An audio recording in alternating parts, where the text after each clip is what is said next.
education. We have an extraordinary ally in Assemblywoman Skinner, who's here today.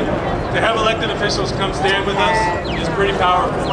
I will tell you that we have to raise our voices louder than ever to help our elected officials in Sacramento who are in the minority, who want to help us. We have to also change statewide policy, folks. We cannot be a minority-controlled state any longer. We have to stand up for democracy. So here in Oakland, we have to be together, we have to be unified, and having labor partners, having elected officials, and having members of the community together to say that we will not cut education anymore has to continue. It can't just be a one-day event. It's my pleasure to introduce Assemblywoman Nancy Skinner. Thank you so much for being here. You all are here because you're standing for yourselves. And I say that, not in a selfish way, I say that because you care about our children, our teachers, our classified employees, our parents, and our entire community and our entire state. Because gutting public education. Proud president of the Oakland Education Association.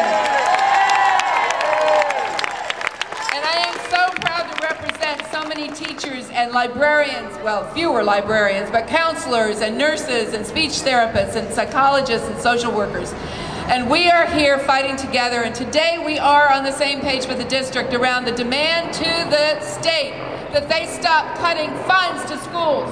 Our message is simple. The state of California is being put on notice today by students, by educators, by elected officials, by administrators, by community members, that we are tired of being told that yet another generation of students is going to be denied their right by the state constitution to an equal, quality public education because there's no money.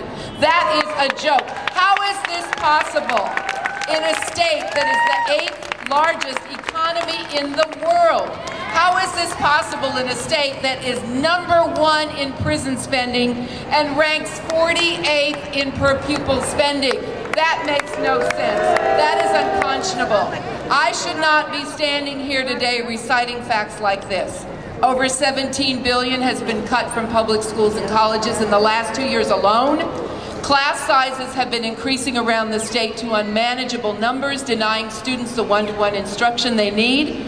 Art, music, PE, career tech education, summer school programs eliminated. Rising student fees, 30% this year alone. Reduced course offerings mean fewer students can go to college. Last year, more than 16,000 educators and education support professionals were laid off. California spends $2,400 less per student than the national average. These are obscene.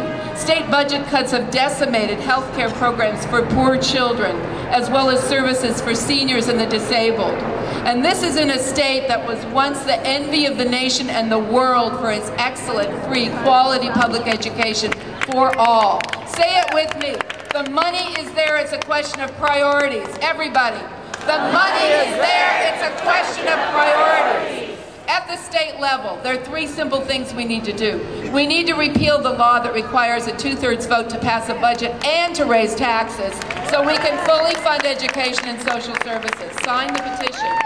We need to close corporate loopholes. Instead of taking more money from our public schools, lawmakers need to rescind the more than $2 billion in tax breaks they gave to large corporations and oil companies last year. And most important, we need to fight for progressive taxation. Why should California taxpayers pay more while corporations are paying less? Why shouldn't the wealthiest Californians pay their share? Now, at the local level, district